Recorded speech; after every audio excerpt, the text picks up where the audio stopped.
حکومت کی UAE سے $3 ارب قرض رول اوور کرنے کی درخواست۔ ذرائع وزارت خزانہ کے مطابق وزیر اعظم شہباز شریف نے خط کے ذریعے UAE قیادت سے $3 ارب کے قرض کو رول اوور کرنے کی درخواست کی ہے۔ $2 ارب کی میچورٹی رواں ماہ جبکہ $1 ارب کی میچورٹی جولائی میں ہے۔ ذرائع کے مطابق UAE سے حاصل کردہ $3 ارب 2021 میں اسٹیٹ بینک آف پاکستان میں ڈپازٹ کرائے گئے تھے۔ $1 ارب کا قرض جنوری کے دوسرے ہفتے جبکہ $1 ارب کی ایک اور قسط جنوری کے تیسرے ہفتے میں میچور ہو جائے گی۔ وزارت خزانہ کے ذرائع کے مطابق حکومت کی جانب سے $3 ارب کی تینوں اقساط کو میچورٹی سے قبل رول اوور کرنے کی درخواست دی جا رہی ہے اور توقع ہے کہ تینوں اقساط بروقت رول اوور ہو جائیں گی۔ ذرائع کے مطابق IMF کو قرض پروگرام کے دورانیے تک UAE سے رول اوور کی یقین دہانی کرائی گئی ہے۔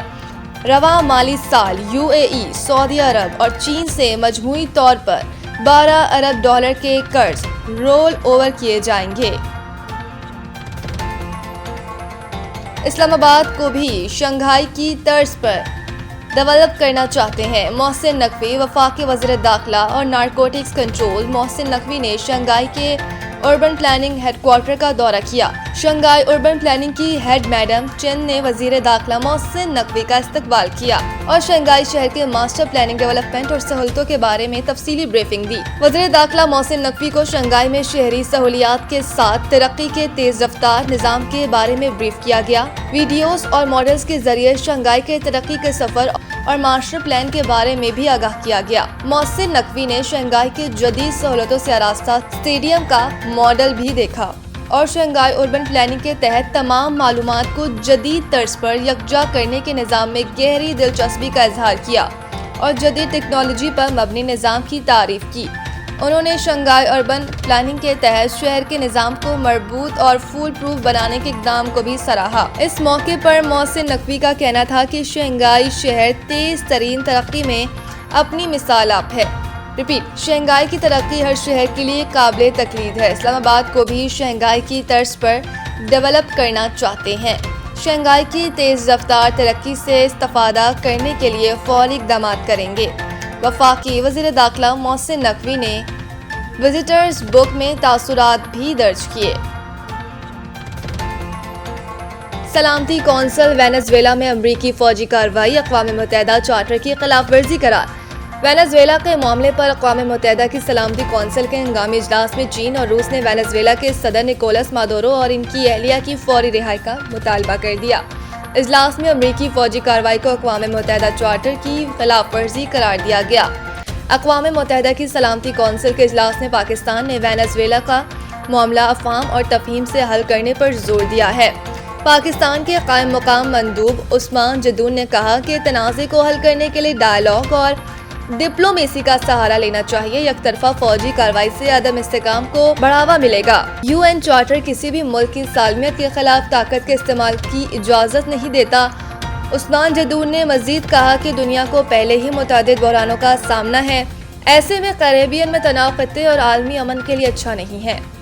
اس طرح کا سنگین اقدام اچھی مثال قائم نہیں کرے گا اور مستقبل میں غیر متوقع نتائج کا سامنا کرنا پڑ سکتا ہے۔ وزیر اعلیٰ کی ترقیاتی منصوبوں میں بالخصوص صاف پانی اسکیم کی بروقت تکمیل کی ہدایت۔ وزیر اعلیٰ پنجاب نے خصوصی اجلاس کی صدارت ہوئے 3 گھنٹے لگاتار Punjab development programme, Lahore development programme, مثالی گاؤں PHA، صاف پانی اور دہائی روڈ منصوبوں پر پیش رفت کی جانچ پڑتال کی۔ وزیر اعلیٰ مریم نواز نے سڑکوں میں کھدائی کے باعث عوام کو ہونے والی تکلیف پر معذرت کرتے ہوئے کہا کہ فلٹر پلانٹ سے متعلق عوامی شکایات موصول ہوئی ہیں، جن کے فوری ازالے کے لیے متاثرہ علاقوں میں واٹر فلٹریشن پلانٹس ترجیحی بنیادوں پر نصب کیے جائیں گے۔ انہوں نے ہدایت دی کہ واٹر بولٹنگ پلانٹس اور واٹر فلٹریشن پلانٹس کی تعمیر و بحالی 30 جون تک مکمل کی جائے۔ ڈیرہ غازی خان، خوشاب رحیم یار خان اور بہاولپور میں عوام کو گھر کی دہلیز پر صاف پانی فراہم کیا جائے گا۔ لاہور کینال کی بھی صفائی جلد مکمل کرنے اور بارش کے بعد پانی کے انعقاد کے اہداف پر بھی مقرر کر دیے گئے۔ اجلاس میں بریفنگ دی گئی کہ روڈ بحالی کے 1529 منصوبوں کے تحت 4031 کلومیٹر سڑکوں کی تعمیر و مرمت ہوگی۔ مثالی گاؤں پروجیکٹ کے تحت پنجاب کے 224 دیہات میں کام شروع ہو چکا ہے، جبکہ 459 دیہات میں واٹر سپلائی، چلڈرن پارکس اور اسٹریٹ لائٹس نصب کی جائیں گی۔ منصوبوں کی مؤثر نگرانی کے لیے لائیو ڈیش بورڈ قائم کرنے کی بھی ہدایت دی گئی۔ خیرن پولارڈ کے خلاف جارحانہ رویہ اپنانا مہنگا پڑ گیا، نسیم شاہ پر جرمانہ عائد۔ تفصیلات کے مطابق انہوں نے کیرون پولارڈ کے آؤٹ ہونے کے بعد نامناسب رویہ اختیار کیا جو ICC ضابطۂ اخلاق کے منافی تھا۔ یہ واقعہ میچ کے 11ویں اوور میں پیش آیا جب نسیم شاہ کی گیند کو کیرون پولارڈ نے دفاعی انداز میں کھیلا، جس پر پیسر نے گیند اٹھا کر پولارڈ کی جانب مسکرا کر دیکھا۔ بیٹر نے جارحانہ رد عمل دیا اور پھر دونوں میں تلخ کلامی ہوئی۔ نسیم شاہ نے بھی جوابی رد عمل دیا۔ امپائرز اور ڈیزرٹ وائپرز کے بیٹر جیسن رائے نے بھی مداخلت کر کے دونوں کھلاڑیوں کو الگ کیا، تاہم اس دوران دونوں خاصے برہم دکھائی دیے۔ بعد ازاں نسیم شاہ نے 16ویں اوور کی پہلی گیند پر پولارڈ کو آؤٹ کرنے کے بعد نامناسب انداز اپنایا، جس کی بنا پر جرمانے کی زد میں آ گئے۔